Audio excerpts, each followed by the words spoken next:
Welcome back. You're still watching the SABC's Prime News. Suspended Gauteng Department head Dr. Barney Selebano will be testifying at the Life Esidimeni hearings on Tuesday. Today he lost a court bid to set aside his subpoena to testify at the hearings. His application for leave to appeal was also dismissed. Selebano is among the top 3 senior officials implicated in the transfers from Life Esidimeni to NGOs that resulted in the deaths of more than 140 mentally ill patients.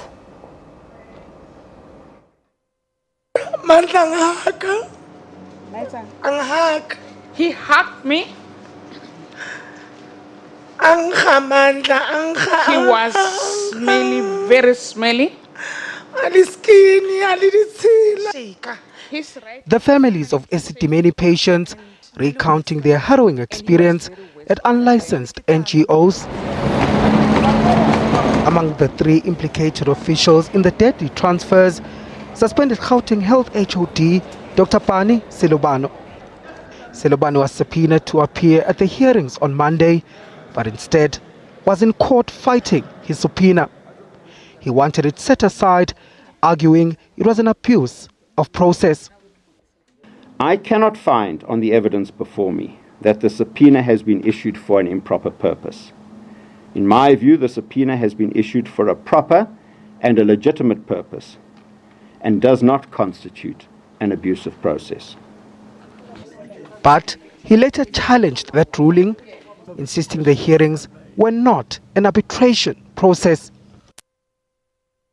To an arbitrator is not a future dispute. There's the possibility of a future dispute. And we would say that this is inconsistent with the Arbitration Act. At present, there is no dispute. We are not aware of any dispute. All that we can see from these proceedings is a mere tactic and attempt on the part of the applicant to avoid presenting himself before the arbitration proceedings. I think that there is absolutely no basis for this application. But again failed to convince the court. I am not of the opinion that an appeal would have a reasonable prospect of success. This means Selebano will have to appear at the arbitration hearings on Tuesday morning and face the families of the Life Esidimeni victims. If the suspended Director of Mental Health's testimony at the hearings is anything to go by, Selebano is in for a grueling session. Are you going to go to the hearings tomorrow? SABC News, Johannesburg.